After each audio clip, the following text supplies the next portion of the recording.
Oi, pessoal! Então, nós vamos falar sobre o nosso querido amido de milho, né? Então, o amido, ele é um polissacarídeo, isso mesmo, um polissacarídeo que é um tipo de carboidrato que nós temos, e a gente vai conhecer como que ele é formado e como que ele forma o nosso gel, que a gente tanto conhece aí nas nossas preparações de alimentos, né?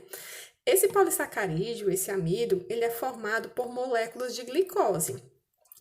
Essa glicose, elas vão estar assim, ó, em uma cadeia. Imagine que isso seja uma cadeia, uma corrente.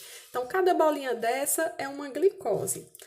E essa cadeia, ela é dividida em duas frações, que são as duas frações que vão formar o nosso amido, ok? Vamos conhecer quem são essas duas frações. Então, a gente tem essa fração de amilose, que forma o meu amido, e uma outra fração que nós chamamos de amilopectina. Então, pessoal, o nosso amido, ele é formado por amilose e amilopectina. Vamos conhecer as características de cada uma dessas frações. A amilose, ela é uma cadeia de glicose, que essa cadeia, ela está assim, ó, linear, retinha. Então, eu tenho várias glicoses, uma atrás da outra, bem alinhada. Então, quando eu tiver uma cadeia retinha, eu estou falando de amilose. E por ela ser assim, nessa cadeia linear, ela tem como característica de ser uma cadeia muito viscosa. Vamos conhecer como que é a cadeia da amilopectina. Então, a amilopectina, ela também é uma cadeia de glicose, né? A gente também tem essa cadeia de glicose, só que essa cadeia, ela vai estar ramificada, ou seja, ela vai se dividir e a gente vai ter formação de ramos.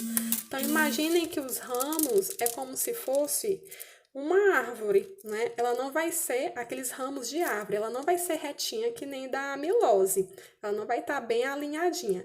Então, ela vai crescer para vários lados, né? Então, por ela ser nesse formato, né, de formar ramos, eu tenho como característica que essa cadeia da amilopectina, ela é uma cadeia menos viscosa, ok?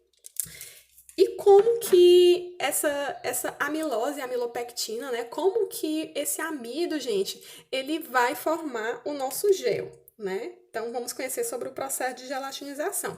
Para que haja formação do gel, eu vou precisar de um solvente. Quem vai ser o meu solvente que eu vou colocar aqui? É a água. Então, isso mesmo.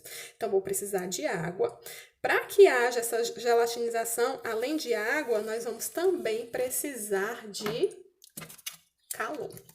Isso mesmo. Então, a gente vai fazer a mistura dessas substâncias, né, em uma água que ela vai estar aquecida. E aí elas estão juntinhas, só que à medida que a gente vai aquecendo, essas moléculas, elas começam a aumentar de tamanho. Eles vão aumentar tanto o seu volume, eles vão inchar tanto que chega um momento que essas moléculas, elas absorveram tanta água que elas se rompem. E aí é nesse momento desse rompimento que a gente vai ter a formação do gel, né? Então, o gel, ele é o resultado desse processo aqui, certo? Então, dessa mistura de água quente que nós vamos ter, que vai fazer com que essas moléculas inchem e vão inchando, vão absorvendo água e se rompem, formando o gel. Ok? Então, formação do gel, entendido?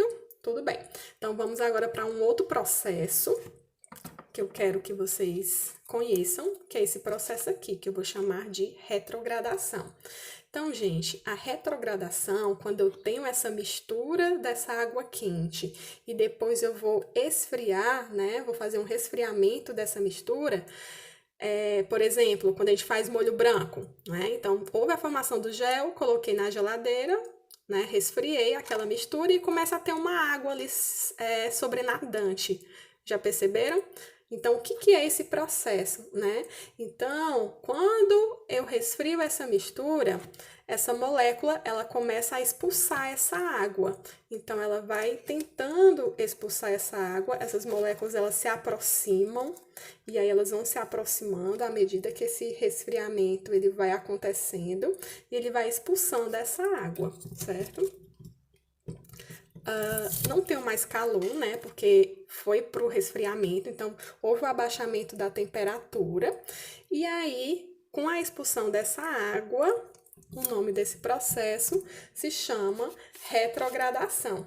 Então, gente, a retrogradação é um fenômeno que ele é decorrente da aproximação que a gente tem dessas moléculas, o abaixamento da temperatura, né, o resfriamento desse gel, lembra? O molho branco foi para a geladeira, resfriei, né, houve o abaixamento aí da temperatura, houve aí a expulsão da água.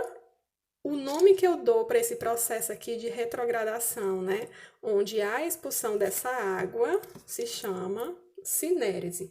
Então, a retrogradação, ela é o resultado disso, da diminuição desse volume que vai acontecer, porque as moléculas elas vão se aproximar, vou ter um aumento da firmeza do meu gel e vou ter cinérese, porque houve expulsão da água, ok? Entendidos?